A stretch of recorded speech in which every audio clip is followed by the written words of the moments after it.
I guess not, dude. What is that? My 5B somewhere. Somewhere like the Sugar Ray song? Yeah, so this is not a Is that banger for somewhere? me either. I don't know. I don't get it. What is that Sugar Ray song? How does it go? Sing it to me because now I'm laughing because it's It's not somewhere. wait, no. Ah, no, I know how it goes, but I can't sing it. Somewhere. I can't even. I don't even know. I don't know. Dude, I want you. It's because it's not somewhere, but I want. I will come back to it, I guess, because now. No. At first I said somewhere, but The song is not called Somewhere. It's called Someday. it's called Someday. It's Someday. Yeah, you're right. Okay. Somewhere. Welcome back to Asinine Radio, a weekly podcast where we talk about music, and well, that's pretty much it. So let's go.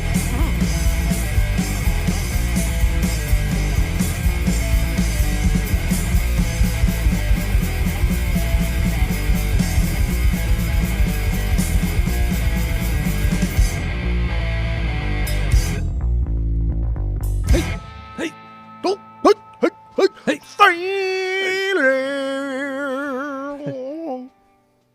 This is Asinine Radio. This is the weekly music podcast where every week we get into a different band, different artist, and we break down one of their records. We dive into the lyrics, the music, everything you could think of, and we talk about it, give our biggest bangers, our stinkers if we have them.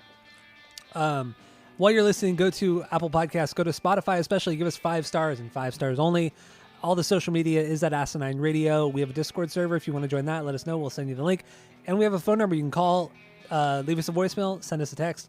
The phone number is 503-893-5307. And if you didn't already know, my name is Tyler. And way out there, hundreds of miles away, is Jeff. So what are we doing today? What album, what band are we doing today? We are doing, as friend of the pod, Skip has accurately called, we are doing Soundgarden's Badmotorfinger. Now, Jeff, what is your what's your origin story with the Soundgardens? Go. I really have no like extensive story on the Soundgardens. I have more experience with Audioslave than I ever did with Soundgarden, outside of a couple hits, for sure, Black Hole Sun. But I really have way more experience with Audioslave. And it wasn't until like this week that I even ever listened to more than maybe 5 Soundgarden songs. Really? So that's it. Why the fuck would I ever get into this? Because I don't. I'm a late comer to Nirvana, and I fucking hate grunge music. Why the fuck would I ever listen to Soundgarden? Tell me. Soundgarden aren't really grunge. They're more metal than anything else. Did somebody tell me that?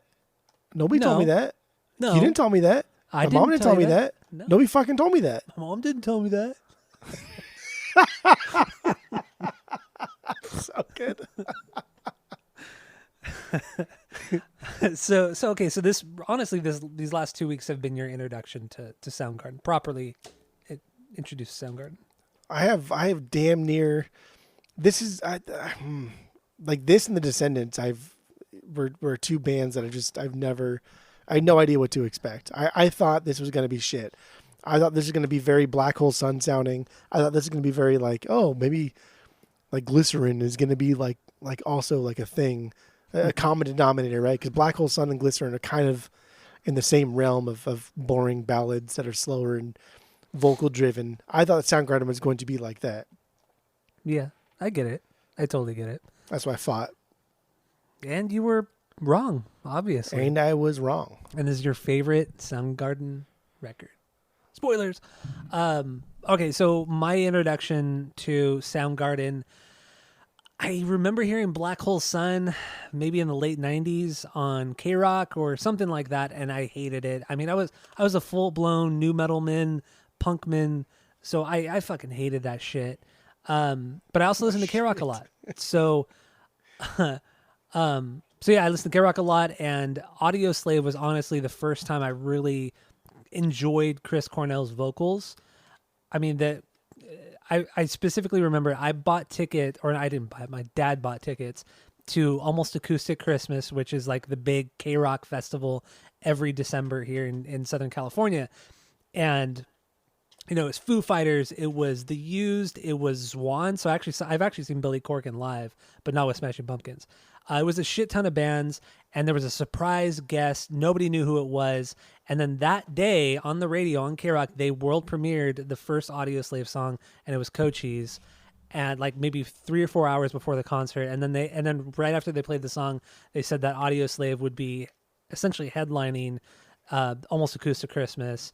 And I went to that, and I saw Audioslave's very first concert, along with a bunch of other great, cool bands. And so that was my first introduction to Chris Cornell. And then I went back and I remember listening to Super Unknown and fucking hating it. And then maybe a couple years ago, I think it was maybe 2 or 3 years ago, I was listening to some podcast and they were playing music and they played Jesus Christ Pose, and I was blown away. That song just fucking blew me away. And I had no idea that Soundgarden sounded like this. So then I went back and listened to Badmotorfinger, and I've really liked Badmotorfinger ever since then, since a couple years ago. And then this last couple of weeks is the first time I've actually listened to anything else from them outside of Super Unknown, and then obviously Badmotorfinger. But so that's my origin story. Very, very new to this band overall, and I like what I hear from several of the albums, but a lot of it is garbage, trash, poop. Whoa. Soundgarden doesn't have anything that is trash. Okay. They have a lot of boring shit, though. They got a lot of boring shit, but I mean, so does your band. So does your boys in Korn. Like they got a lot of boring shit. Here we go. Okay. So does AFI. Trash is 10. Bodies. Trash is Pearl Jam's 10. No, Crash Love is trash. Trash is like Pearl Jam's 10. I would take.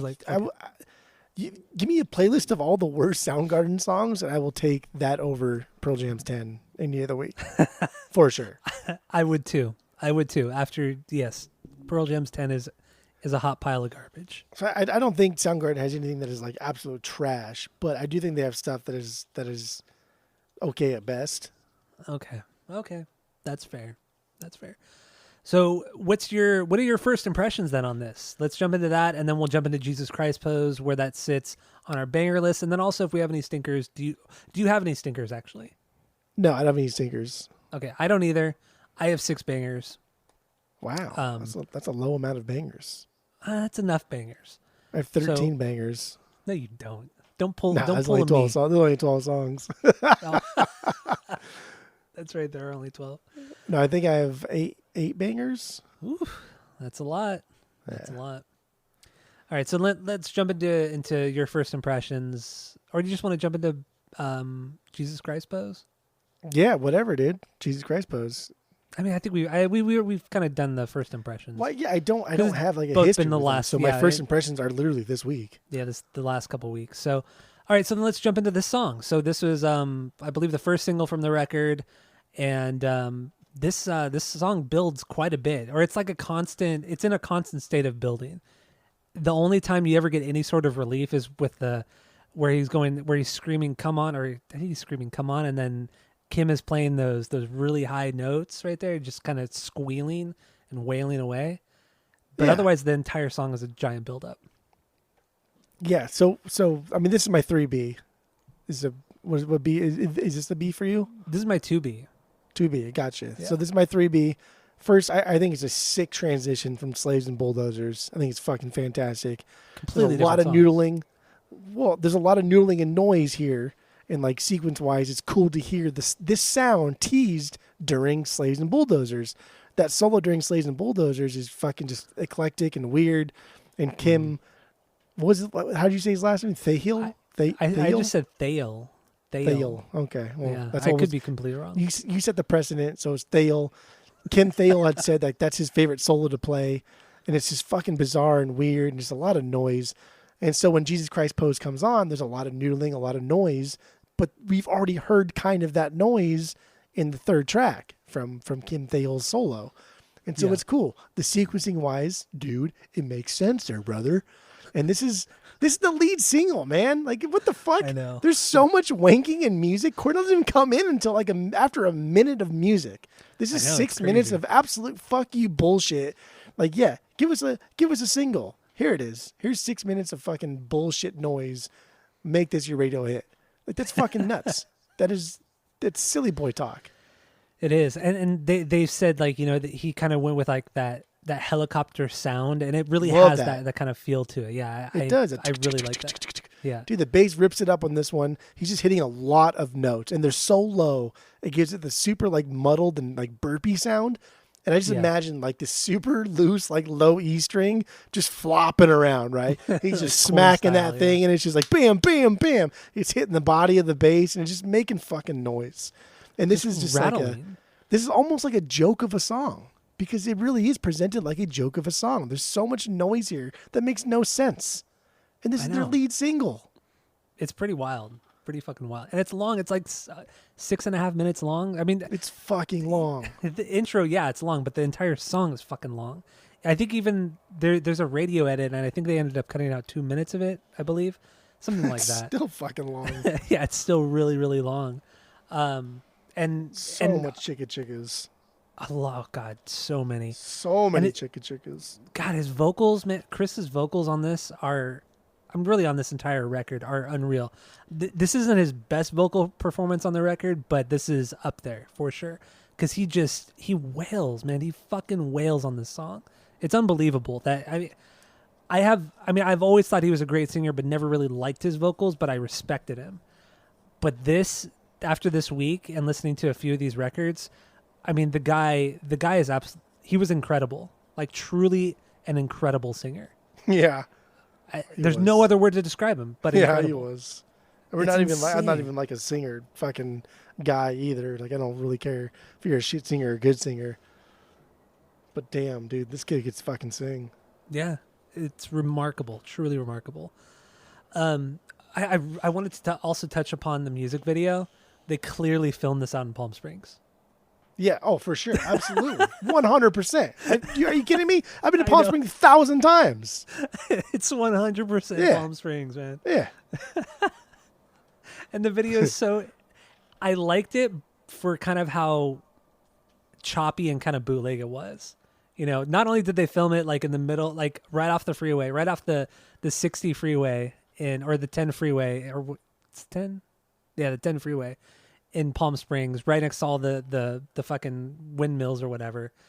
And then they were using all the different effects in the video, like the color effects and everything to make them look like the cover of Siamese Dream from Yeah. Smashing Pumpkins, and just like the flashing of all the crosses, the crucifixes, and this and that. It's just So such stupid. a 90s video, early 90s It's video. just, Even though it's, this is it's, not it's early. just, Yeah. yeah, there's so much like I don't know, whatever you call it, like tortured thing where you just flash a bunch of like different images at somebody as they're sitting there. You know what I mean? But yeah, Yeah, like yeah. the windmills give it away, like for sure. Palm Springs, Yep. the Joshua Tree It's- area, probably closer to Joshua Tree, I would think. Yeah, you get above there, above Palm Springs. The But really, high- kinda high like desert.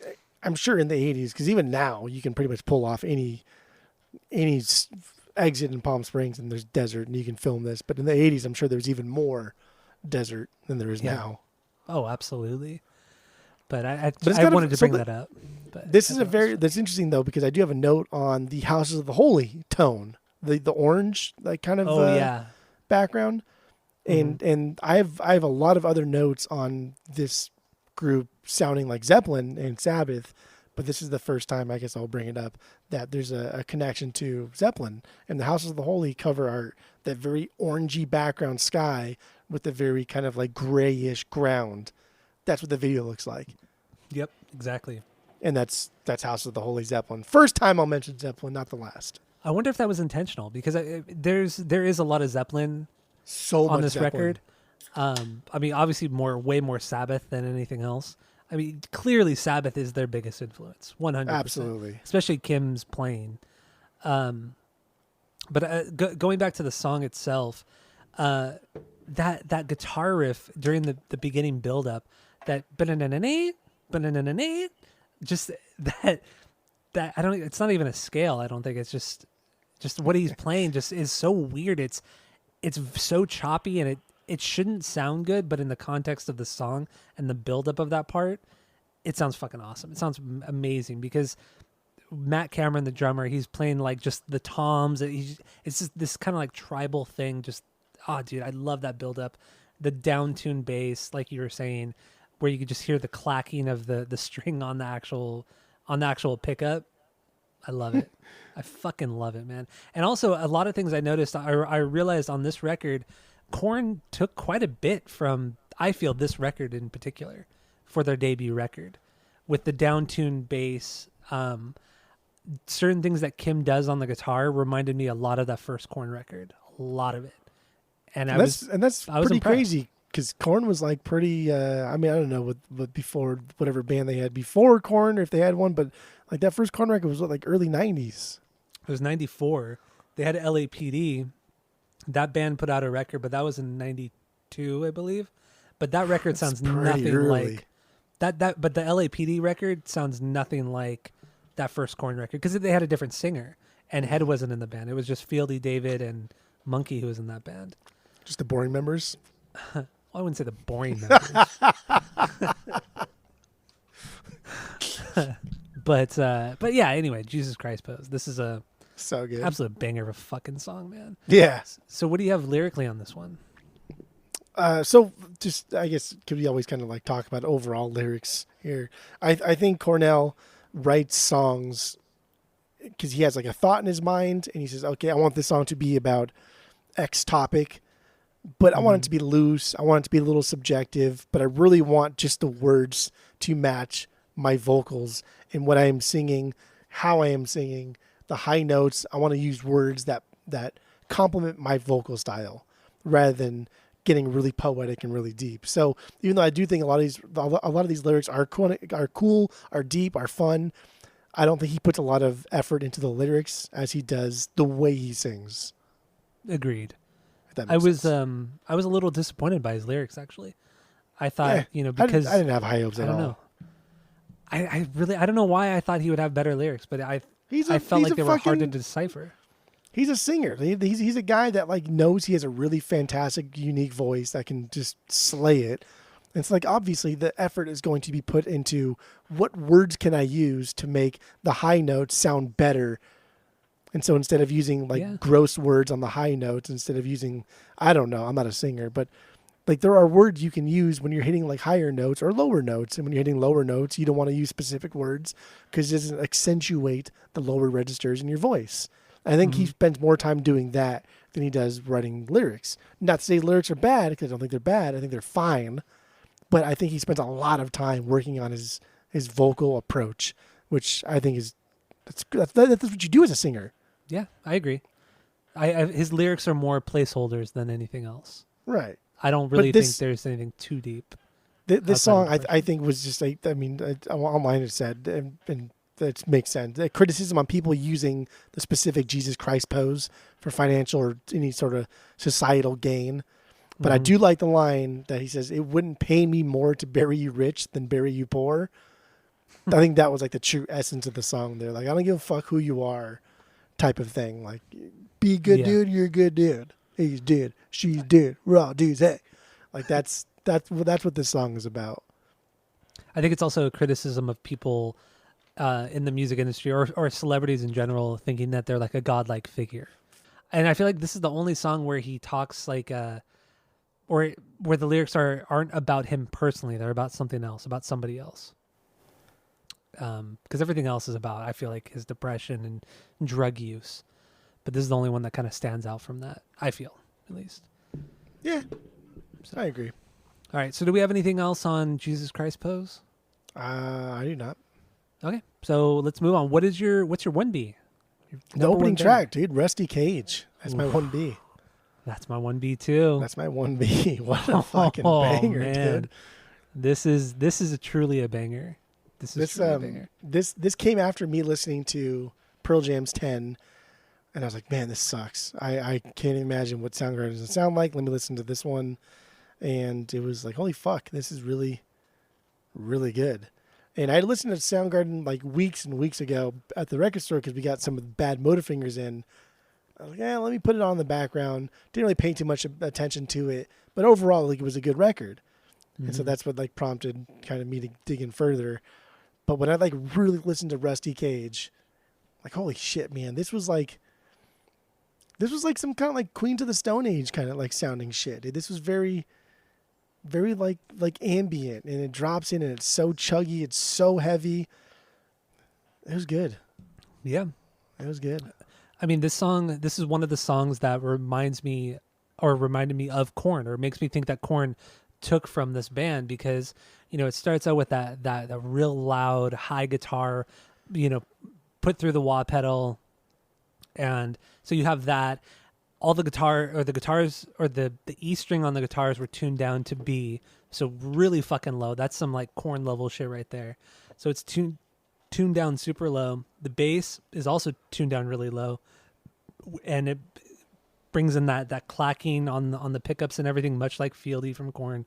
So there's a lot of this commonality between the two the first Korn record and this record. And I thought that was so cool. It's just because Korn didn't rip them off, you could just tell that they were influenced by this record. It feels like, and I really, really like that. I thought that was super, super rad.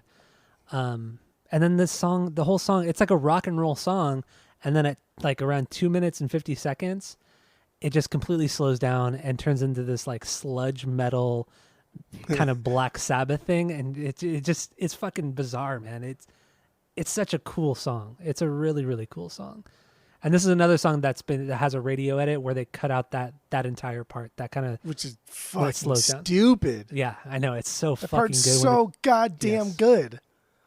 I agree, totally agree. Did you listen to the demo version of the song? No, I forgot to listen to it. I meant to, but then I forgot. So they mentioned like that whole like running it through the wah pedal to get that specific sound. And then that's why it sounds so different than the demo version. It's like, okay, well, let me see what the demo version sounds like. Dude, demo version's shit. It sounds like shit. It's a dumb song. Does it?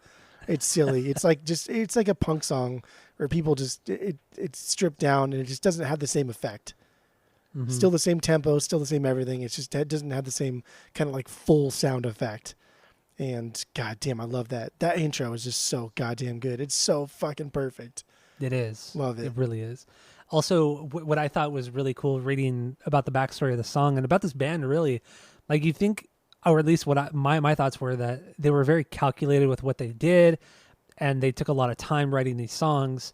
But then you read more into it, and they're writing the structures to the songs are in different time signatures, and they didn't realize that until after the songs were written and recorded, or at least until after they were written. So like, parts of this song are in 3/4. Other parts are in 2/4, 5/4. Like this song is all over the place from a time signature standpoint. And this isn't the only song. There's a couple other songs too that also do this, and they just thought, okay, this sounds cool, let's do it this way, and didn't give a fuck about any sort of, they just didn't care. I loved it. I love that so much. Yeah, it's rad. And that's got like a very I don't know, a very basic approach to songwriting. You just you have a riff in mind. How do we get from the beginning of the riff to the end of the riff to the next part? And you're not thinking about timing or whatever, because you're writing it on the guitar or the bass, and you're adding the drums later. And so that's where like time signatures kind of come into play, especially if you're not used to, well, that riff doesn't make sense because it's not in 4/4. But like, I don't know, the whole like 6/8 thing that Blink did, and that's not that complicated. It's Yeah, no, I get it. Like, unless you're doing like fucking like 13/7, then I'll be impressed. But otherwise, 13/7. Jesus Christ, major prog shit right there. BT Band been doing some crazy ass stuff in their repertoire. True, and after I read more about this kind of stuff on this record, it made me think of a interview I heard Tom Morello on, and he said when they wrote Like a Stone for Audioslave, that the bridge where it's just the acoustic guitar, after the guitar solo, it's just the acoustic guitar and Cornell singing over that part.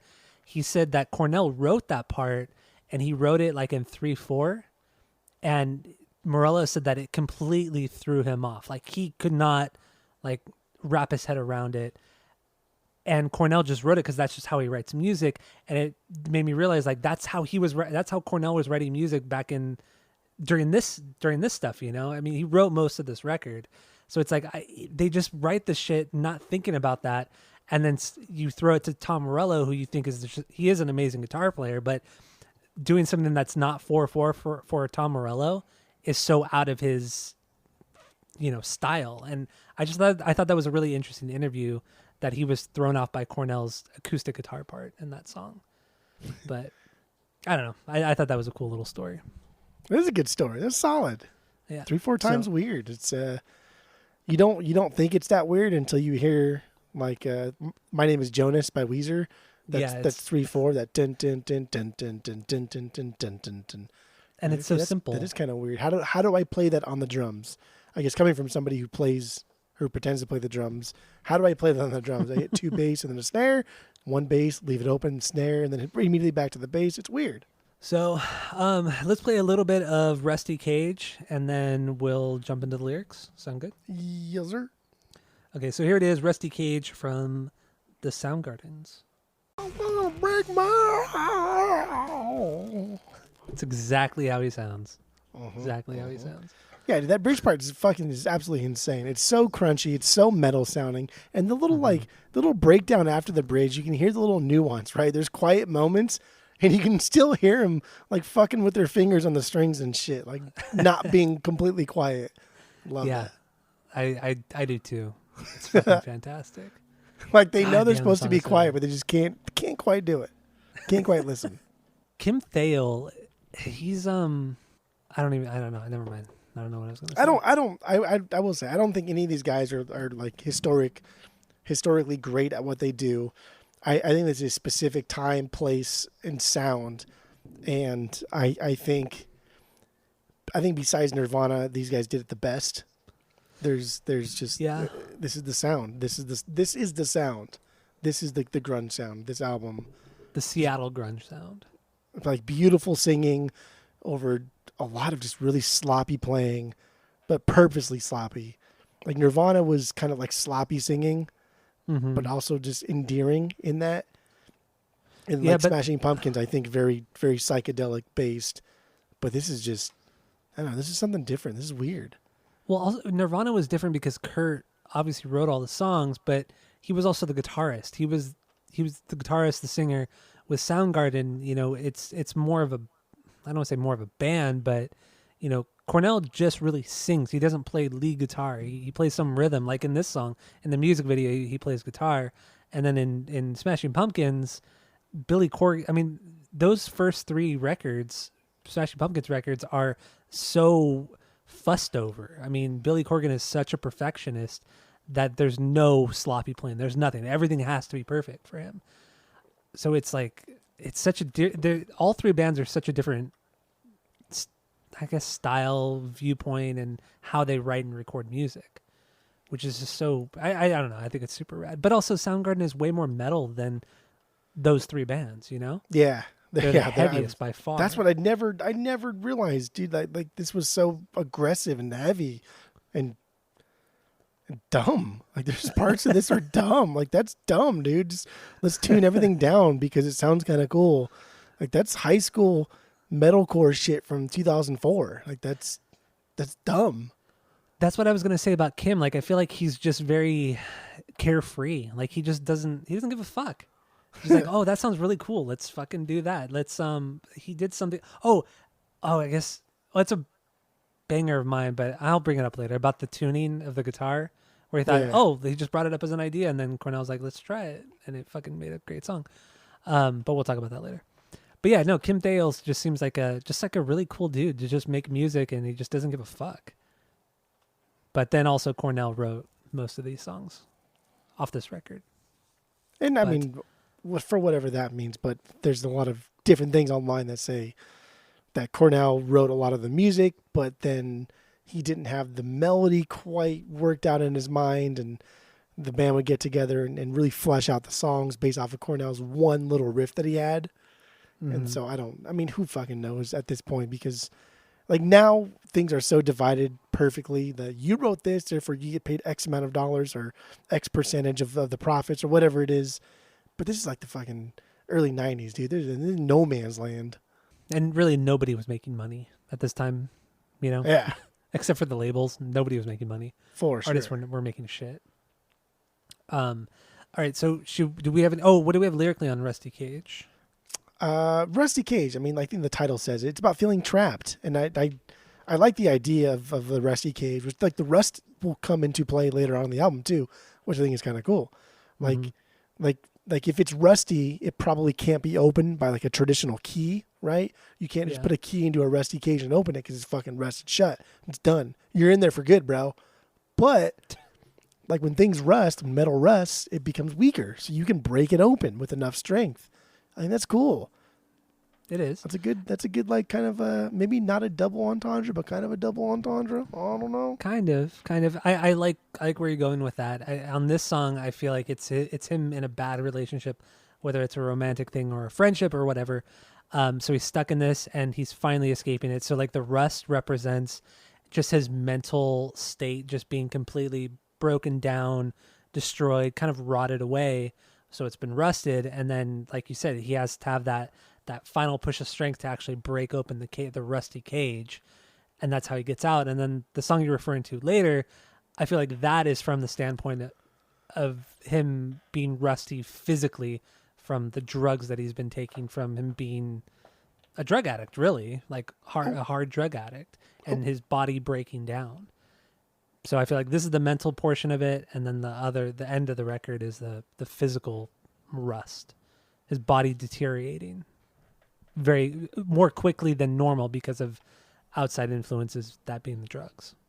I like that. I mean, the one we're talking about is not a banger for me. Holy Water, right? Holy Water is no, it's not the last That's song. the second to last song. The second That's to last not song. a banger Yeah, for me. it's not a banger for me either. So I guess we could touch upon that. But yeah, that's what I got lyrically on that one. The drug use is slowly killing him, and that's the rust. Right, and that's cool. Like rust and rust itself, right? It slowly develops over time. So conceptually, if we're digging deeper than we should into this album, here we are, like saying that rust is developing slowly over time from the first track to the second to last track. That's kind of cool. That's what I got on that. So We know everything. we're the fucking best. So let's move on from Rusty Cage. B. That was both of our 1Bs. What is your? So are we doing 2Bs? What do you want to do? Yeah. What's your 2B off this My record? 2B is the next one, Outshined. Really? This is not a Yes, beat for sir. me. That's What- so- because you're fucking insane. Maybe a little bit, but that's okay. It's It okay. really doesn't make any sense. That's not a beat for you. This one starts off instantaneously heavy, metally. Cornell has Sludgy. solid rasps in his voice. Got solid rasps. Mm-hmm. And these verses are definitely just build up to the pre-chorus and the chorus, right? The verses, I get it. Okay, maybe not great, maybe not fantastic, but dude, like the pre-chorus is so opposite of the verse. It's weird, right? Because you get the It verse is. that's kind of like, whatever. And then you get this really solid, like, I don't know, angelic, like, It's now very you know- melodic. So now you know. Like, that's very weird. Like, wow, where did that come from? Why are you doing that? And then the chorus sets it straight by adding more melody to the tone of the verses, and then brings it back to the chorus. And then they're note matching with everyone, and that's fucking boss. So the song is like structurally weird, and it's almost like this song was built like piece by piece rather than beginning to end. It was like, how can we? I like this verse that we have, but I also like Cornell, what you did with that chorus. I like that too. How can we like add all of these things together in one thing? Yeah, it is That's- a very kind of Frankenstein monster song. It really is. Fucking cool. I love this song. It's so good. It is cool. God, dude, Kim's guitar tone on this one is fucking. It's fantastic. It plays into that heavy, sludgy sound so goddamn well, and the riff itself is pretty cool. It's kind of a non-conventional thing that he does. It's not just typical chugging or anything like that. Or I don't know, man. He's. I don't even know who to compare him to. He's not like an amazing guitar player, but he's a unique guitar player, and I really like that. It's a weird thing to even try to, explain. But I mean, I don't like the Deftones like just at all. I fucking just know, don't like you- them at you know. all. I really don't. But what the Deftones do that I kind of do like is they can make a riff out of just like dun dun dun dun, like a Jaws thing, right? yeah, They can make yeah. like a whole fucking song out of just like those two notes. I think that's kind of cool. I dig that. But I think like this guy Kim can also do the same thing. He can just take like kind of two notes, make a riff out of it, and the rhythm section comes in, and now they got a song, and then he can noodle over that riff. And he's not even great at noodling. He's no fucking Ted Nugent over here laying down leads that is fucking fantastic. But you can tell he's having a lot of fun doing it. He's like, oh, I like this. And that's why he says, like, some of these songs, like, oh, this is my favorite solo that I've ever done. It's like, dude, you're just fucking around. I know. Like, that's not even a good solo. But I get it. Because when I jam at the neighbor's house, like, some of the best times that we have is just when we're fucking around. Like, things just sound cool because you're in the moment. Who cares? Yeah. I dig that. Like, what is it? Slaves and Bulldozers in that song. Yeah. He says he loves that guitar solo, and you listen to, you're like, what? Like, this is Like, not... what solo? He's just making noise, dude. It's noise. Like, what? Yeah. Which we'll get into because that is a banger for me. But no, Outshine, man. This is a cool song. Also, real quick, I hear a lot of Gene Bullets from Bullets and Octane. Ooh, because I hear a lot of somebody in Chris Cornell's vocals over this entire record. It's and that's Gene. David Lee Roth. Really? You hear? I don't hear David Lee Roth, especially in the O's. The way Cornell says "oh," like Yeah, wow. But Cornell, David Lee fucking Roth. But Cornell is more like soulful. David Lee Roth is just wild, like pure wild. Cornell can be wild, though. We know Cornell can be wild. But his vocals are more like, I don't want to say pretentious, but they're more serious. Like David Lee Roth, the greatest frontman of all time, he's just pure insanity, pure energy. Cornell takes himself a little too seriously, and it comes across in his vocals. Roth just doesn't give a fuck.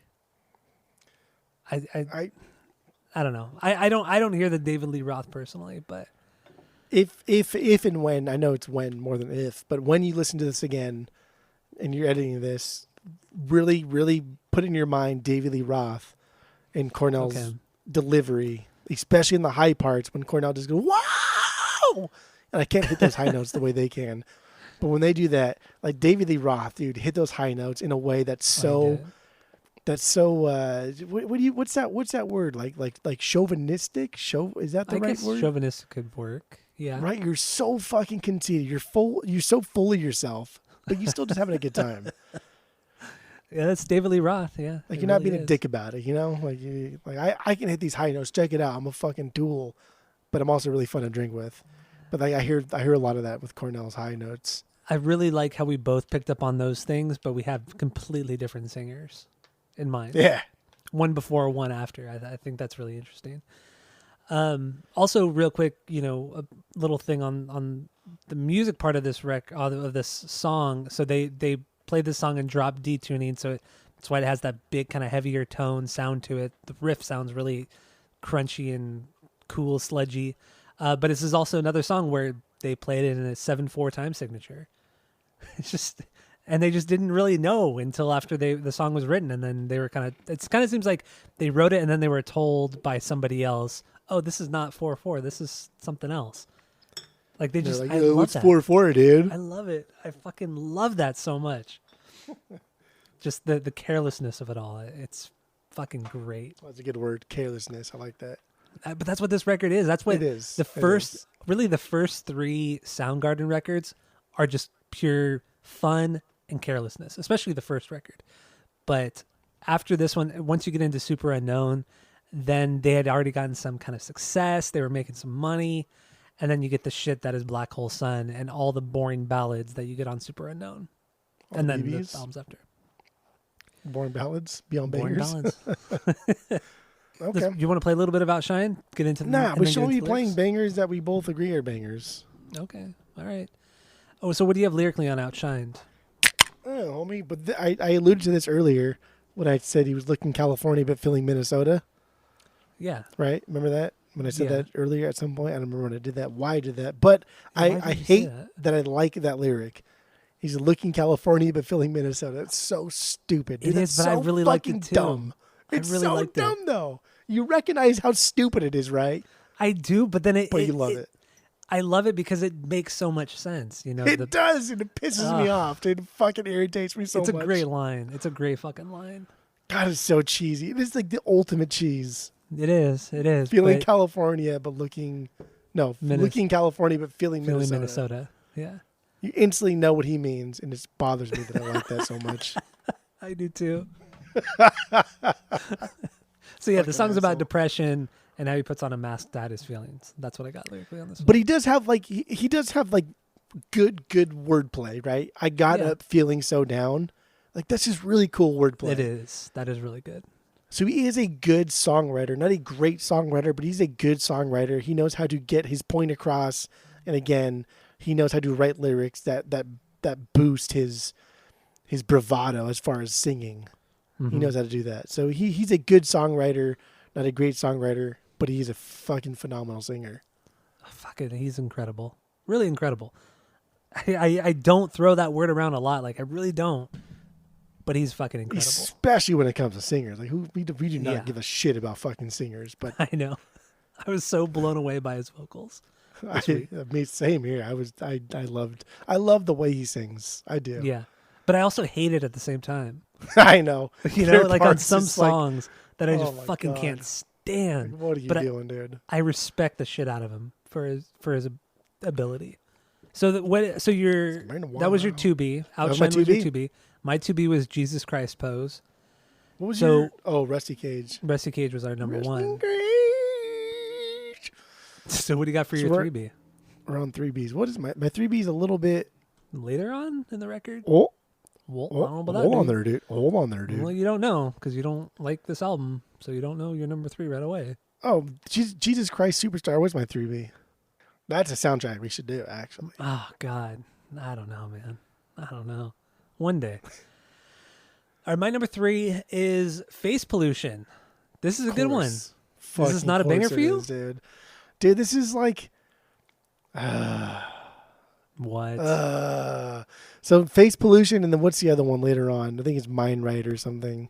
yeah, no. I think like a fast song.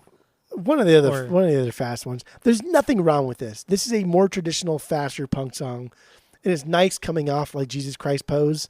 Like, oh, thank God I get to kind of just turn my brain off for a minute and just enjoy this. It's 2.5 minutes. But like, come on, dude. Come on, dude. Like, really? This is your fucking 3B? Yes. Like, you're okay. this basic? You're this fucking superficial basic that How is this like basic? because Why? any fucking punk song that they throw on here, that's I- it. That's it. The only reason why this is my 8B. Oh, it's a B for you still. What the fuck is wrong with you? Oh, you're the worst. The only reason why this is even a B, because I almost put it as a not B because I was like, oh, guys, come on. Ugh, I get it. The only reason is this bridge part, dude. The bridge part's so fucking proggy. There's really, Yeah. really tight noodles. Unreal stuffs. So, okay, this is a pretty unconventional song. You start with that kind of the high pitched guitar. Chris comes in wooing, which just sounds funny. And then it drops right into this fast rock and roll song. They fucking do rock and roll songs so goddamn well. It's remarkable. There's Everybody some, does. What? Everybody can do a fucking fast rock and roll song. But they do it dude. so well. I don't know. There's something about Kim's playing with Chris's vocals that make the rock and roll sound just on another level. And the way that Kim plays guitar, or the riffs that he plays, he doesn't bend the power chords. What am I trying? He does something. I know what he's doing, but I can't explain what he's doing. You know what I mean? It's like it's very kind of like Noodles from Offspring, that kind of style, but it's more metal based and slower, obviously. The song it's really all over the place, and then you throw in the trumpets toward the end. I think they're trumpets. There might be something else, but or there might be a Some trombone. horn section. Yeah, it's something from the horn section, but that completely throws me off. Like, what the fuck is this? Like, this is a band that you would never expect to use any sort of horns in their songs, unless it's like some huge ballad. I could see that, but in a song like this, to throw that in there, it's really off-putting, but really fucking rad at the same time. This is a killer song, man. I don't know Dude, why you hate it's it. I because don't it's know why so you hate it. basic. It's so basic. But you need that basic. You need something to balance this record out. You have something as crazy and wild as Jesus Christ Pose with that build-up. You need to bring it down a little bit, man. Just bring it down. You can have a basic song, but you can church it up a little bit. This is not churched up. This is just a basic run-of-the-mill. This is almost fucking filler, dude. This is just like really, really good filler. But with that, this band never churches up anything. Like you said earlier, the band nobody is like really great outside of Cornell. Nobody is. So how could they True. church it up? You They want don't know Cornell how. to get flashier? No, you don't want that. Nobody No, I wants do that. not want that. Nobody for sure. wants Obviously, that. I've had that. I do not want that. Exactly. Nobody wants that shit. So this is a great song placed on the record. You know, coming after I Jesus knew. Christ Pose. I fucking knew this would be a top 3 song of your. I knew it. I fucking knew Because it. it's a good song. You were just trying so hard to be like, you know, So it's cool like the punk and like song. It's the adult. You're punk trying so song hard to of the be an fucking adult. thing. You're trying too hard to be an adult, and Oh, it man. doesn't look You're good right. on you. I grew up and it's showing. You're right. You're right. All right. I mean, we don't have to play this one. It's not even a banger. It's barely even a banger for you. It's barely a banger for me. So, I don't know. Lyrically on this one, I think it's just another song about depression. That's really it. I don't think there's anything too deep on this song. I don't think You it have was. anything else Yeah, I mean, I had like the whole. I took the face pollution like literally, like the concept of society putting on different faces for different people or events or whatever. You know, Mhm. like you act different around different people. Yeah. Like that's just face pollution. Everyone's adding to the fakeness of society. Okay. I like I like that. the concept of face pollution. I think it's kind of cool. Yeah. God, too much face pollution. I like that. I I'm do gonna start too. using that. I'm gonna bring it back. I'm not gonna bring it back. face It never was here. pollution. But I think people are acting fake. I'm gonna do too much. I'm gonna sort of hold my hand up and like shoo them off and say too much face pollution. God, that's so disrespectful. So disrespectful. And then you go, what do you mean?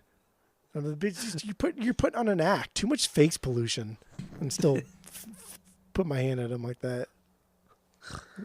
Oh, that's so dumb. So dumb.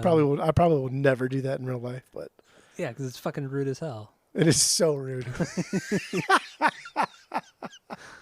Unless you get really drunk with friends, I don't think you'd ever do that. Okay, so what's your 4B? Searching with my good eye closed. I don't like that title, but yeah, that song's fine. I'm like the opposite. I think titles alone, Searching with My Good Eye Closed and Room 1,000 Years Wide are my favorite titles. I like that one. I like Room 1,000 Years Wide. I like That's that my title. favorite title. But Searching with My Good Eye Closed, it does have kind of like this U2 kind of vibe to it for some reason. I don't know why. Did you get like a U2 vibe from that? Now that you say that, I can. Totally, I don't know why. I don't know why, but I do. But I still like the title to this intro. Like when you hear something like this, like the rest of the song better match this kind of buildup, right? That like this is so dumb. It's so goofy. Like where are you going with this? And it doesn't quite match up with that. The drum fill into the song, that was rad. But then the song drops in a little weaker than I would have hoped. Some intro like this usually calls for a faster song like Face Pollution or some type of like super, super heavy song. But as the song progresses though, dude, it does turn into this really cool like stoner rock song. Very Queens of the Stone Age sounding. Yeah, Bring it back. With like the riffing in the background, all like the noodling, that stuff is really, really solid. And it really does bleed out and explore the vibage very well. Yeah. So much ambient tones, a lot of feedback noises, a lot of blown out distorted chords that you lose the notes in because they're so aggressive. Like this song goes from like this song sets itself up to be on such a high pedestal, and then it like drops down like, wow, this song kind of sucks.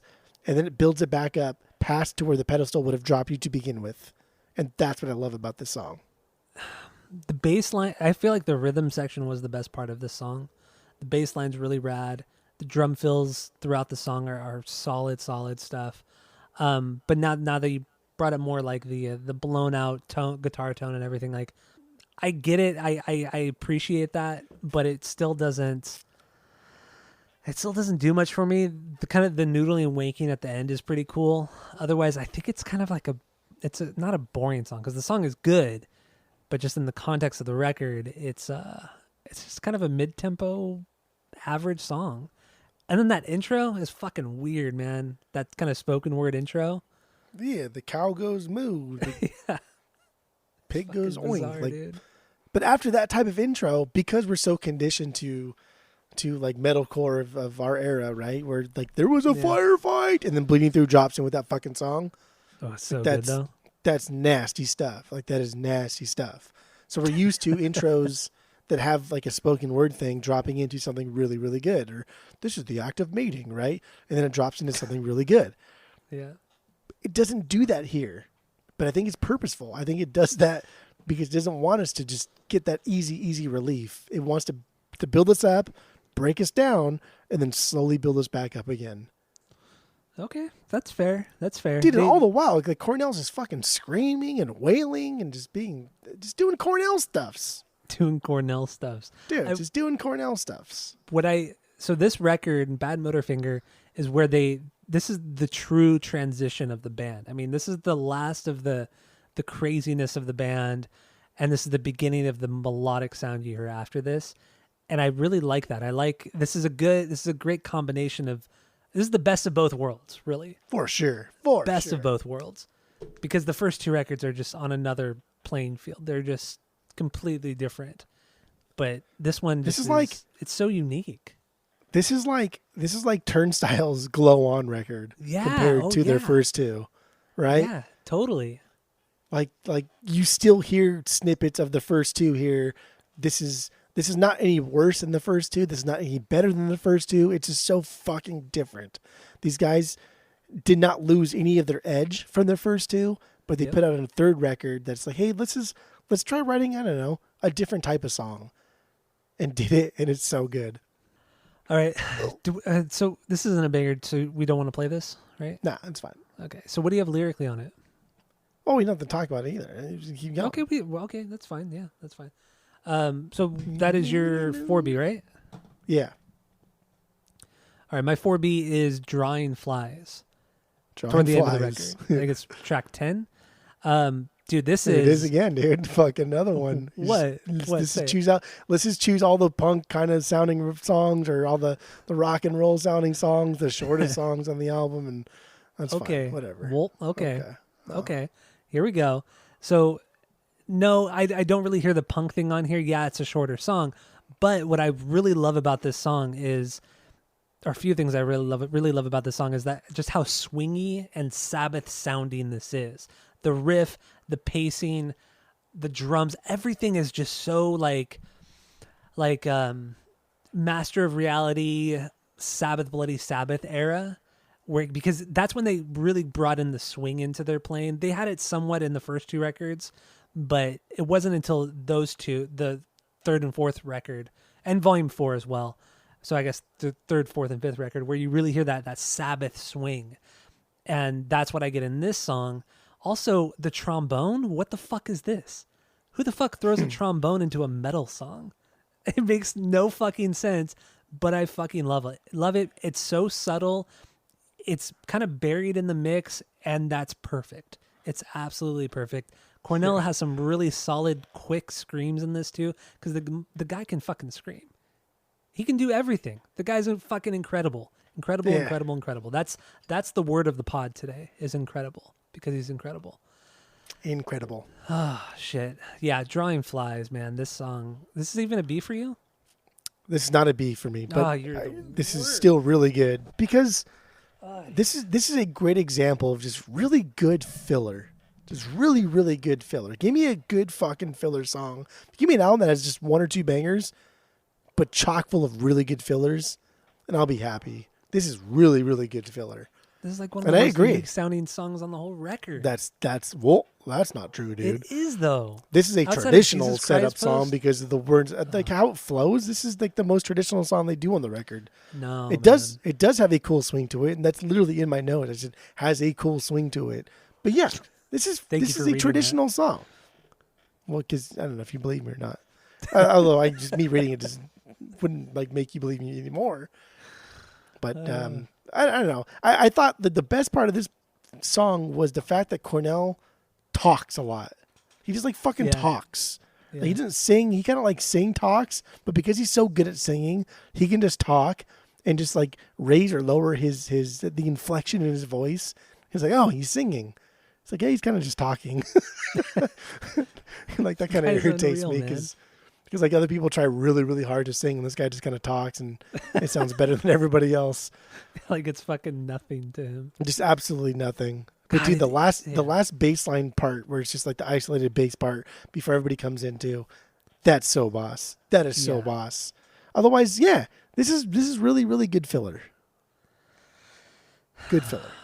This is like I a love good playlistable filler. song. This is a playlistable song too. Okay, It's that well, good. It's that good, man. Anyway, I mean, I think this song is just about being strung out on drugs. Lyrically, real quick, that's what I have on it. yeah, Um, agree. So let's move on then. What's your 5B? I don't think any of our Bs are gonna match up from here on out. I guess not, dude. What is that? My 5B somewhere. Somewhere like the Sugar Ray song. Yeah, We cover that's- that song. yeah. Yeah. So this is not a that banger for somewhere? me either. I don't know. I don't. What get it. what is that Sugar Ray song? How does it go? Sing it to me because now I'm laughing because it's not somewhere. Wait, no. Ah, no. I know how it goes, but I can't sing it. Somewhere. I can't even. I don't even know. I don't know. Dude, I want you. It's because it's not somewhere, but I want. I will come back to it, I guess, because now. No. At first I said somewhere, but The song is not called Somewhere. It's called Someday. it's called Someday. It's Come on. Someday. Yeah, you're right. Okay. Somewhere. Because I At thought it least was I- also at least I called somewhere realized it. too. After you said it, I was like, oh, did I say it in my mind where I sing stuff? I was like, wait a second, that's not somewhere. And It's then I was- Someday. Yeah. That was good. Somewhere. I will forever sing it somewhere now. It's like Ryan's Phantom Planet. Instead of singing California, he's singing Orange County. Oh yeah, Orange County. Oh my god, dude. That I was will always sing that Orange County too. Yeah, somewhere, dude. It's my 5B. Dude, the beginning vocal part of this was the first time in the album that reminded me this is a grunge band. This was very even flow sounding, but better. It was short lived, but it was better, right? And like that's why I don't like the grunge sound, is because of essentially Pearl Jam. Pearl Jam. Eddie Vedder is the reason why I don't. I thought that I hated grunge in its entirety. Yeah. And track 6 somewhere. This is the first time Someday. that Cornell really someday really threw it out there and was like, oh yeah, I forgot this is a supposed grunge band. I get it. But there's not like a super strong melody overall here. I get it. But the instrumentals are the better part of this song. Bass has really cool parts, some really cool hammers that add a lot of depth to the playing. And then leading into the outro, Cornell has one of his best screams on the album. The best screams. Yeah, he does have some Great. pretty amazing screams on here. I will say the verses I don't like in this song. They're just the average grunge ballad thing. The choruses are I like because they're a little quirky. They're kind of off the wall. With what Kim is doing and just kind of the whole rhythm section in general. It's weird. It's really, really weird. But overall, I mean, this is a mid-tempo ballad song where Cornell is using his balladman voice, his modern voice. Let's just say that. I don't understand why you like these more ballad type songs. It makes no sense to me. Because they build someplace. I like a little bit more complexity in my songs. Don't just give me a fucking bullshit punk song, right? Like your fucking face pollution. No, just give me a punk song. I'll be happy. It has Who some fucking cares? energy. It's not. Who just, cares, dude? I like the build on this. And then don't forget the last part, dude. This last part fades out. It fades out early to give the illusion of completion, right? But really, we're just entering a different phase of the song because the last part fades out. We are now getting a high guitar part that's not winky, that's not noodly, but Kim's doing this just kind of like ding, ding, like Niddleshins, ding, ding, ding, like how we used to do as kids. He's just doing this really, really basic guitar part. And so the song like fades away and you think it's done. But then like all of a sudden now Kim is higher in the mix, but he's not higher in the mix. Everything else is lower in the mix. And so everybody else swells back in, and then it's just like constant harmonics over this heavy riff, and like that ending is just fucking dope. But everything leads up to that. The ending doesn't just exist on its own. If you took the beginning of the part of the song out, the ending would make no sense. But see, everything leads up to that. The song but- builds to that. But it does. But then it abruptly stops because once you hit that bridge, all the music stops except for Ben's bass playing. then it's just that bass line, and then the song starts to build itself again, and then it fades out, and then, like you said, it comes back in. That whole second part, once that stop happens, is kind of unnecessary. Oh, Maybe not unnecessary, but hold on there, it just dude. it doesn't make Hold sense on in the there, context of the whole song when you have this big ballad kind of a song, and I then you think- drop into that bridge. I think one of the coolest, like just off the cuff here, one of the coolest like builds where like the beginning of the song doesn't really make sense to the later part of the song, but if you took either part of the song out, the song would be fucking exponentially worse. Is The Chain by Fleetwood Mac. Like that is such a fucking amazing build song, right? That starts off with that wind blow, and then eventually leads to the do do do do do do do do do. Like that is all amazing. That like Fleetwood Mac is so fucking good. But that is a build. That is a build that if you took either part of that out, it would lessen the other part. And I think Somewhere is also that. Somewhere is also that. I see what you're saying with the Fleetwood song, but I don't see it with this Somewhere song, this Someday song. Someday. Yeah. Someday, somewhere, you'll see it. Someday, somewhere, I'll see it. Yeah. Mm-hmm. So yeah, this is not a banger, so we're not going to play it. Lyrically, though, what do you have on it, real quick? Real quick, I think this is nonsensical. I think this is one of those songs that he just wanted to sound good to match his singing. I could go into what I thought it was, but now that I'm reading my notes, I don't fucking care. I think he just wrote these lyrics to make his singing sound better. I agree. I feel they're nonsensical. Maybe about like a love interest of his, and that's all he dreams about is her. But even then, that just seems very elementary and silly. It's always a good fallback, right? To go on that. Yeah. So that was your 5B, right? Yeah. Jesus Christ. All right, my 5 banger is Slaves and Bulldozers. Wow. Where does this one sit for you? This is the third track. That one was on the edge, but it lost out to Not Being a Bee. Oh my God. This makes no sense. It would have been my 9B, but it did lose out to Not Being a Bee. Why though? I don't get it. Oh man. Honestly, like I have so many positive notes about this one. So like, first of all, this is the last song, right? Soundgarden played before Cornell died. Mm-hmm. That's crazy. I don't know. There's nothing like meaningful about it. It just happens to be the last song, but that's still pretty fucking meaningful, right? It's still pretty intense, and it's cool. It's cool how the first 3 tracks just get lower and lower and lower.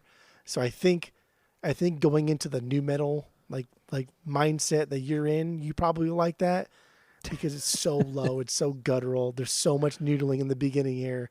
And this one's so fucking chuggy, dude. It's some sick, like, doom metal shit. Cornell's got good scream on him, aggressive, but still, like, got a great voice. I really have nothing negative to say. I don't know why I rate this so low. I don't know why either. It's silly boy talk. Seriously, though, this song... I have no negative notes about it. This song starts out very Black Sabbath sounding. Heavy Black Sabbath. The bass line is obviously down-tuned. It's kind of quirky too, kind of like how Geezer has that quirky way of playing and just unconventional way of playing. So it has that heaviness. It also has a kind of a swing to it, but then the rhythm section just drives the song. Like you're just kind of like trudging along and just kind of moving. Like you feel like you're constantly moving. There's no stopping. The guitars come in with the high weird riff thing. Reminds me of Korn a bit, which, like I already said, a lot of this record reminds me of Korn. And Cornell's vocals are insane. His screaming is fantastic. The chorus is a little bit cheesy, but he belts that shit out. He's incredible. And fucking incredible, man. That word again. There it is again. He's so goddamn good on this record. And then the way just everything rolls back into the verse is fucking fantastic. The solo, like you brought up, or we talked about briefly before, it's really weird. It's wonky. It's not even really a solo. It's like we were saying, it's fucking noise. It's not really anything. And then out of nowhere, it just stops. Like it's really, it's jarring. It's weird. It doesn't make sense. He just completely stops. and then he'll just like throw in random noises. They're on time, but they're just not. They're weirdly placed. Just everything about this song is really bizarre, but I fucking love it. Honestly, I'm reading my notes and I have nothing negative about this in like any capacity. But I don't know. What do you want me to do? I don't know. I don't know why it's so low. I think so. Like when I usually do my notes, I do like the one listen through. I kind of write a little bit of notes, just tiny bit, and then my like essentially my last listen through is when I finalize the notes. And I think what happens is like the later I get, I say, okay, I like Searching with My Good Eye Closed. Do I like that more than Jesus Christ Pose? No. So Jesus Christ Pose is 3. Do I like it more than Slaves and Bulldozers? Yeah. So that's where it comes down to, I guess. Okay, that's fine. That's fine. I don't know. It's a really good song though. It's just fucking fantastic. Oh, I love it. I do like Kim's solo. Like we've talked about it. It's not a solo. It's just noise. It's so non-traditional, right? This is an era coming out of the 80s where every fucking solo that you heard from Poison and Rat and Warren were all the fucking same. It's the same goddamn solo over and over. Who cares? Fuck off. Slash still did the same fucking solo as everybody else, but at least like the music was a little bit more aggressive, a little more fun to hide those basic solos. And Slash had kind of his own little tone to him. Yeah, but that's about it. That's playing fine. wasn't That's super about unique it. though. Wasn't super unique, no. But yeah, this is coming in off an era of just like the same shit over and over and over. And like this guy's throwing a solo in there that's just fucking noise rock, dude. This is what Sonic Youth like tried to do. A noise this. Sonic Youth suck. This is what Sonic Youth tried to do. This is musicians doing art rather than artists doing music. And Sonic Youth is like artists doing music, which is so bad. But like musicians doing art is this. We get this. We get a solo like this. It is great. So we won't play it since it's not a B for you for whatever dumb reason. I can change it to my 9B. Just change it. Okay, you just change it, but that's fine. But we don't have to play it. So what do you have lyrically on this one? I think this one's about the industry, the music industry, specifically like the labels and how he feels Cornell feels taken advantage of. And I think the chorus really buys into that concept. The whole what's in it for me, that's like that for me, got it. That line was really fun for me because it was like, what's in it for me? And at first you're like, what do you mean what's in it for you? You got a record label, you're a big band. And it's like, well, no, dude. Well, the record label's making all the money. So what's in it for the artist? And goddamn, if I'm gonna sit back here and realize that Soundgarden was realizing that the record labels are shitting all over bands and taking advantage of them in 1991, before a lot of other bands kind of caught wind of that, before the public, for sure, at least 10 years, caught wind of the fact that record labels are shitting all over artists. And that's kind of cool. It is, I guess. I mean, I kind of get the same thing. You know, it's about how he's given and sacrificed so much to the music industry and how it's just kind of broken him down. And then knowing also that this is the last song he played before he died, before he committed suicide, it's kind of eerie. The lyrics to this and then his suicide. Obviously it was all coincidental. Right. I'm sure it was all coincidental. But it's still kind of eerie. It for sure does add to the mystique. And the name, like slaves and bulldozers, right? Like bourgeoisie and the proletariat. It's a have and have nots, like slaves and bulldozers, man. That's so opposite. The slaves, who are the slaves in this? Like the artists are the slaves. The bulldozers are the record labels. They just go over who the fuck they want. That's powerful. And again, I mean, just by happenstance, I guess hopefully, that the fact that this is the last song Soundgarden played, dude, this is fuck. That's some serious shit, man. Man. That's some heavy stuff. Yeah, definitely. All right. We good with this song then? Yeah. All right. So I only have one B left. You have how many more? 2, maybe 3? What do you got? Oh, I have the last song is a B for me. New Damage. New Damage. That's my 7B. Okay. Do you want to wrap it up with this song, the closer, or do you want to talk about something else? Let's do it. I do want to mention. Yeah. I do want to mention, I guess, really quick. There's a couple Zeppelin things here. Mind Riot. Did we talk about Mind Riot? We haven't talked about it. We mentioned the title, but not the song. Okay, so Mind Riot. That dude, that's a Zeppelin sounding tone, right? I don't know what song it maybe was. a little bit. That's maybe like Braun Ear Soup or something. I was thinking, Mm-hmm. but that was one that all the strings were tuned to E. Yeah. That you alluded to earlier. But like this is a very, very Zeppelin sounding tone. And the last song, New Damage. I thought this was very like War Pigs. This one opens up right away. That riff is super heavy, very Sabbath sounding. It reminds you of War Pigs, especially the do do do do do. That part of War Pigs and when the bass is going down. Yeah. Like that's what it reminds me of. And Kim's just flying in with that fucking waily guitar sound. I know it's fucking, what are you doing, dude? Yeah, it's fantastic. And Chris and Cornell comes in screaming too. Like Screams. they're both coming in and like kind of at the same time and just oh my god, dude, it's a great fucking closer. And the rhythm section in general is just kind of slowly trudging along. It's something else. This is a great closer. I mean, a lot of bands have shit closers for records, but this is perfect for them. It really is. Because the song kind of builds into this kind of noise wankiness thing that the entire record has been done on the entire record, but they just do it so goddamn well in this song. This is a little bit of everything smashed into one, outside of like the more rock and roll driven songs. We talked about like the thesis statement, right? Like Rusty Cage is a fucking phenomenal thesis statement. Yeah. Like you're getting a lot of what is going to happen in this album, in that song, but nothing ever really matches that type of like S tier songwriting. Sure. But we don't ever say like the summary, right? Like the summary song, which is the closer, New Damage as a summary song. Does this kind of like sum up everything that has happened? Does this do that? Does this leave you on a good high? And you think like, oh wow, that was a fucking good song. And it does. It does for the most part. Outside of, like I said, outside of the more rock and roll driven stuff, this is a great summary of the entire record. This is a perfectly balanced record. It has a bit of everything from Ultra. Like yeah. This is like an A or A minus essay that you would have written in college. This album. Okay. That's fair. That's what it is. It's fair. Oh man, it's solid stuff.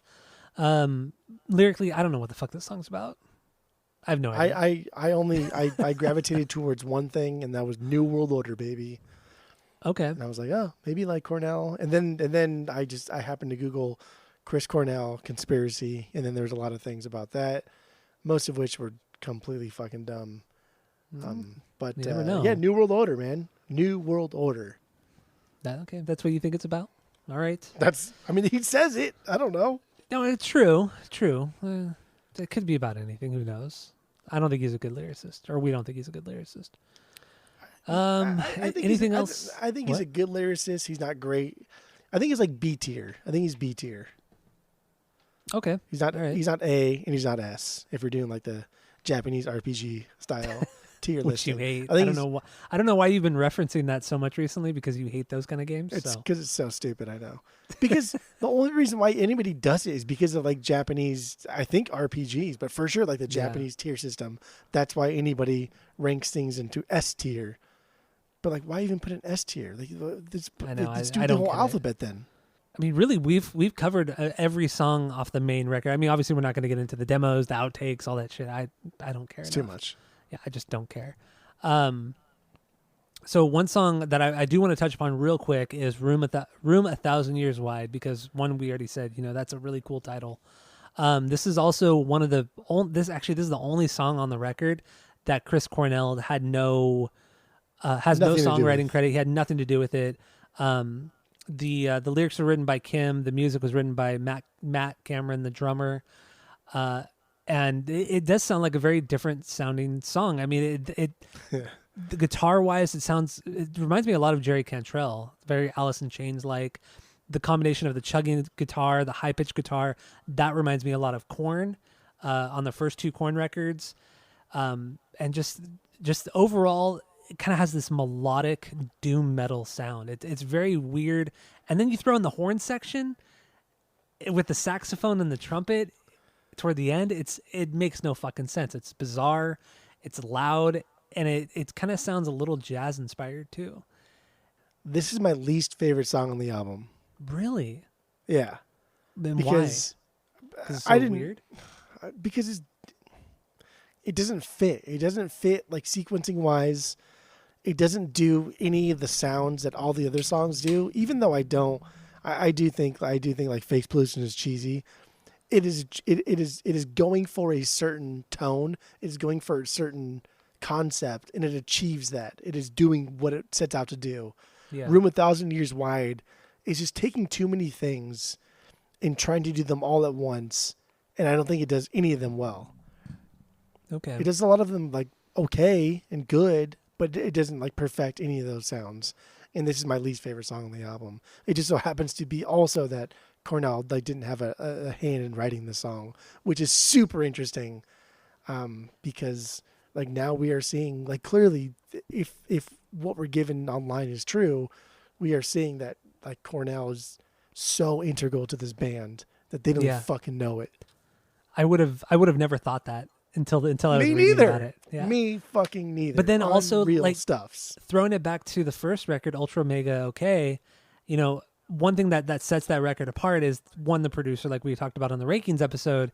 You know, they were on the SST record label, hardcore punk label.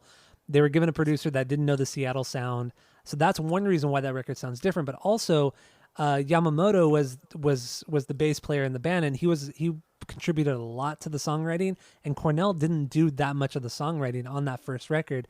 And I feel like that's another reason why that record sounds so different from everything after it, because of that as well, because Cornell did not write a lot of that record like he did, the preceding records, or not preceding, but the following records. That's like their first Audio Slave record, and this is like later Audio Slave records. Except the first Audio Slave record's good, the other ones aren't. Dude, it's not that good. It's good. It's really not. I'm not even gonna go into how wrong you are on that, but it's not that good. All right. So yeah, we've gone through every song. We even touched upon Mind Right. That was the only one that we haven't dove into, but I think I'm fine with that. I'm good with that. I don't think I have any other notes here. Yeah, I mean, I don't. Oh, we didn't do our 6 degrees, bro. I did one. Or 6 Degrees of Tom DeLonge. I did one too, but then I forgot. Oh my god. And mine was super dumb though. I thought mine was kind of cool. So what do you got? What do you got for your 6 Degrees of Tom DeLonge? Kim was on Probot. Oh yeah, he was with Dave Grohl, and then because of this whole Taylor Hawkins concert thing, right? Dave Grohl and Travis played together, and there you go, Travis is Tom. Okay, mine was the music video for Outshined off of this record was directed by Jonathan Dayton and Valerie Ferris. They also co-directed the video for Freak on a Leash from Korn. And Feldy has a songwriting credit on one of Korn's records, on one of their songs off the Nothing. Feldy to Blink, Blink to Tom. There you go. I just want to say that if Jonathan Davis had like a what do you call it when fucking J.K. Rowling writes something as a different artist or a different author? Oh, a ghostwriter? Yeah, a ghostwriter. Jonathan Dayton, Valerie Ferris. That sounds like Jonathan It Davis. does. Just like extended. Right? Jonathan Dayton, Valerie Ferris. Yeah. It kind of does, yeah. That's weird. That's good. That's funny. That's fucking weird. All right. So let's give our final thoughts on Badmotorfinger. Actually, the artwork. Did you like the artwork on this? I do like the artwork. I don't think it's great. I think it's fine. But I think it's like I think it's one of those things that is like fine, but it's a little bit better than fine. I think it's kind of cute. Like it has like the saw thing, and then in the triangle it says Badmotorfinger. That's cool. Nothing extravagant. It's fine. Yeah, I don't care for it. It was drawn by somebody named Mark Dancy. He was in a band called Big Chief. He created the design, and I don't care. Even the title of the track, it was something that Kim came up with. because there's a song called by a band called Montrose called Bad Motor Scooter, and he was just thinking about it, and he said, "Why don't we just name it Badmotorfinger?" And that's how the title came about. So I thought that was boring, but yeah, I don't care for. I don't like the color scheme on the artwork, the cover art. It's just weird. The purple and gold and red. It's just none of it. It's very clashy. None of it really looks good. I do like the Soundgarden like font, the way that I like that font a lot, but otherwise, yeah, I don't like this cover at all. So like two things. One, you know what Montrose is famous for, right? What? Fucking that's Sammy Hagar, dude. That's Sammy. What, is it really? Yeah, that's Sammy Hagar's shit. first band. Fucking what was that, like early 70s? Oh yeah, you're right. I see his ugly face here. And then two, Louder Than Love. That's a fucking killer album art. I like that one a lot. Where it just has like the on the left hand side the yellow font Soundgarden. Oh right? yeah. No, I do like that one a lot too. Yeah, that was fucking sick. That one's very turnstile esque. It is. It's very punk. Yeah. You know what I mean? It's a very punk looking piece of art. Not piece of art, but just artwork. Piece of art. But everything else, I'm looking real quick at all their album art, and it all sucks. Yeah, I mean, well, Louder Than Love is the only cool one, honestly. Louder Than Love is like that's a great album artwork. Badmotorfinger is not bad. It's just, it's just everything silly. else I think It's does dumb. suck. Yeah, The Super Unknown one's dumb. yeah. Badmotorfinger. Looking at it right now too, it kind of reminds me of something that you'd see from like Magma, like in the early '70s, like a very early '70s like psychedelic rock. That's kind of what that reminds me of. I don't like it. Okay. I don't like it. King Animal, look at that fucking piece of shit. That looks stupid. I know that one. Well, I think like What? the teepee thing or whatever the fucking thing is in the middle. Yeah. I think that's kind of cool. But like overall, it's just like you're trying way too hard, man. You're trying way too hard with that one. Yeah, I don't like it. I don't like it, man. Okay. Okay, so let's give our final thoughts, and then we're going to rate this record based off of our world-famous 3-point rating system, where 3 is a perfect album, 2 is a good album you're going to continue to listen to, 1 is a bad album, give it a shot, and 0 is the worst thing you've ever heard. So what do you got? Go. This has been a wild week. I am now in a position to firmly debate why I hate grunge, but I am also in a unique position to defend why I think grunge is better than people like me hate on it for. And I know exactly why I hate grunge, and that is Pearl Jam. That is that noise. And then I also think that grunge is better than people like me had normally given it credit for because of the heavy metal influence, because of the Zeppelin influence, because of the Sabbath influence, bands like Soundgarden. Nirvana's that middle ground. That, like, even if you hate grunge, you like Nirvana. You love grunge, you like Nirvana. And I don't want to like diminish Nirvana's influence or whatever, but like they're a throwaway band. Like, you like them. Who cares? Because they're a throwaway band. Like who doesn't fucking like Nevermind? Get the fuck out of here. True, yeah. It's like pizza. Everybody fucking loves it. Who cares? Get it out of here. Let's get into the nuance of grunge. Soundgarden is the nuance of grunge. I never in a million years would have thought that we would have done a Soundgarden album, listened to a fuck ton of grunge albums, and I would have come away thinking like, holy shit, dude, grunge is not terrible. There's actually some really, really good shit here. It's mostly bad shit. Yeah, mostly but Soundgarden is a band that was kind of there like beforehand. They were a band in like the mid 80s, even like 84. They were a band in the mid 80s that developed the sound rather than joined the sound. Alice in Chains, I think, joined the sound. Pearl Jam for sure fucking joined the sound. Totally. STP joined the sound. Soundgarden developed the sound. And I think that's where the big disparity comes in. We are getting a lot of Sabbath, which is coming off the Sabbath episode. It's fantastic.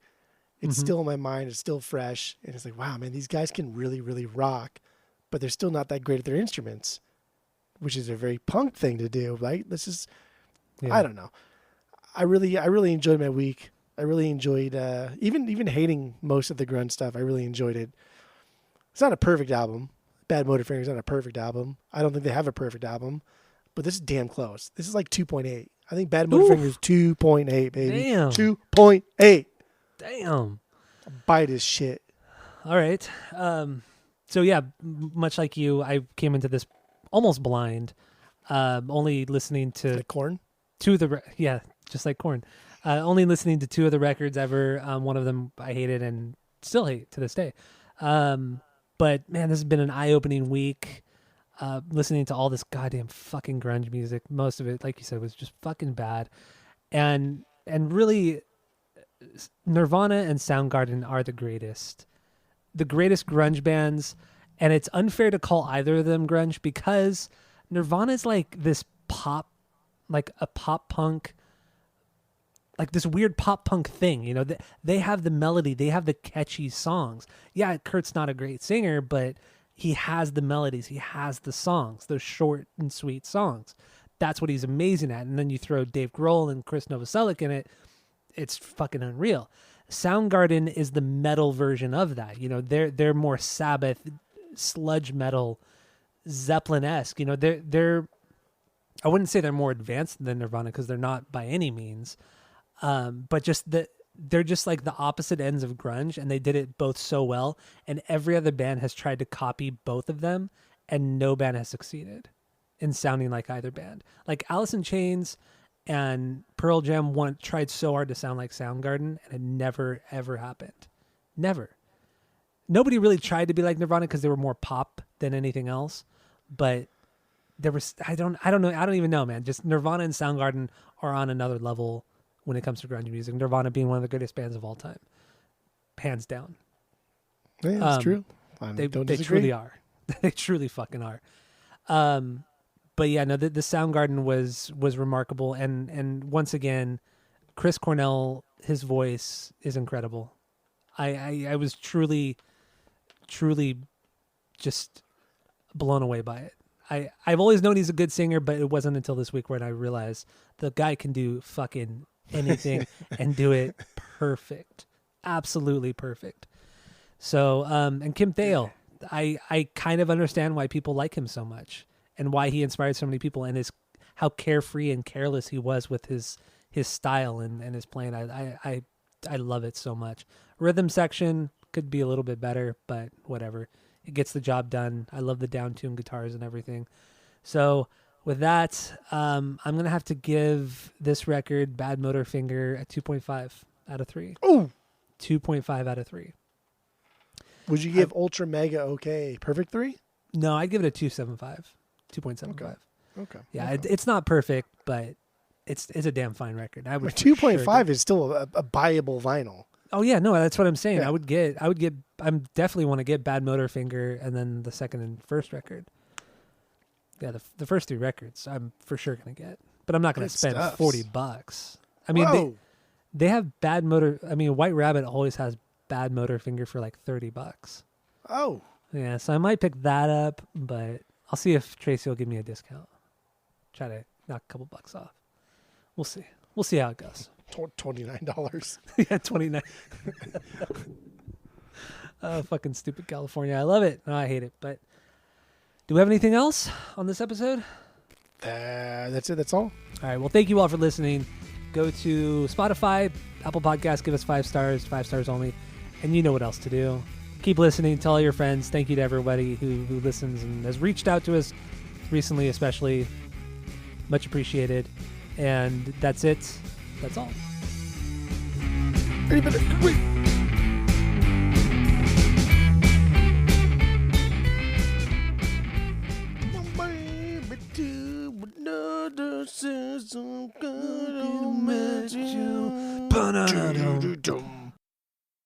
Yeah, but it could be really bad or it could be really good. That's why I'm excited. We'll see what happens. Yeah. Well, they did release the one song, right? And that was pretty good. Yeah, it was good. I don't remember how it went, but it went like down like that. It was good. Did it go like that? I don't remember. Dude, this was just like the most generic of all the grunge stuff I listened to. It just Weiland has a distinctive way of singing, which is like, yeah, I'm Scott Weiland. This is how I sing, and I'm a fucking cool guy. I was a cool guy, but it's just it's just dumb. It seems forced and silly, and I don't know. The music was just way too generic here, but I don't give a fuck.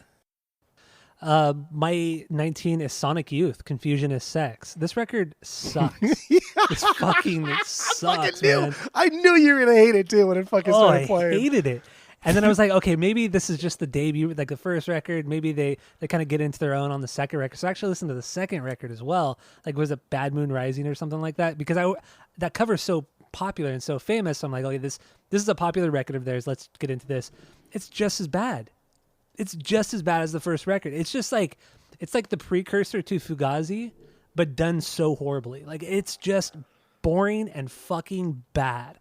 Sonic Youth, those first two Sonic Youth records, maybe they get better as time goes on, but yeah, the first two Sonic Youth records are fucking bad. I did not like them whatsoever. You fucking love him, you cuck. He has a cool voice when he yells. And if you think of like that part in Man in the Box when he says Jesus, like Jesus Christ, like that part. I hate that so much. Dude, that part, he sounds fucking rad. But everything else, dude's fucking weak and forgetful. Absolutely. Forgetful? Forgetful. He's forgetful because he forgets to not be weak. That's why I said he's forgetful. Oh, okay. Duh, got him. But dude, like Jerry Cantrell's fucking fantastic. Solid rhythms, great riffs. Overall has rhythms. You're on something else tonight. I'm on something else tonight, man. Pod talking is hard. Pod talking is hard, sure. Solid rhythm, because this week has just been so fucking dumb, dude. It's been so stupid. Oh, fucking grunge music is so stupid. Fuck that. Yeah. Again, solid rhythms, like I said. Yes. Great riffs. Your biggest banger then from Super Yeah, Black Hole songs for sure. Super, no, man, I don't. I listened to this one twice too, because I really after listening to it and I ranked it so low, yeah. and I was looking at it, I was like, holy fuck, people think this is like kind of their best. Hold on a second. Hold on there, dude. So I listened to it again in a different format. So I listened to this one with earphones on, dude. And that's called doing your research, brother. That's what I did. And I still just don't. I don't like this one at all, to be honest. So Revelations, third album by Audio Slave, the rock super gloop, like a fish, gloop. Come on, dude. Like, really? This is your fucking 3B? Yes. Like, you're this basic? You're this fucking superficial basic? That, how is this like, basic? Any fucking punk song that they throw on here, that's it. That's it. The only reason why this is my 8B. Oh, it's a B for you still? What the fuck is wrong with you? Oh, you're the worst. The only reason why this is even a B, because I almost put it as a not B, because I was like, oh, guys, come on. Ugh. I get it. The only reason is this bridge part, dude. The bridge part's so fucking proggy. There's really tight noodles. Unreal stuffs. I guess not, dude. What is that? My 5B somewhere. Somewhere like the Sugar Ray song? Yeah. Cover that song? Yeah. Yeah, so this is not a banger for me either. I don't know. I don't What is that Sugar Ray song? How does it go? Sing it to me, because now I'm laughing because it's not somewhere. Wait, no. Oh, no, I know how it goes, but I can't sing it. Somewhere. I don't even know. I don't know. Dude, I want you, it's because it's not somewhere, but I will come back to it, I guess, because now, at first I said somewhere, but. The song is not called Somewhere, it's called Someday. It's called Someday. It's Someday, yeah. You're right. Okay. Somewhere. Because I thought it was also called Somewhere too. After you said it, I was like, oh, then I sang it in my mind where I sing stuff. I was like, wait a second, that's not Somewhere. It's Someday, yeah. That was good. Yeah. Somewhere. I will forever sing it Somewhere now.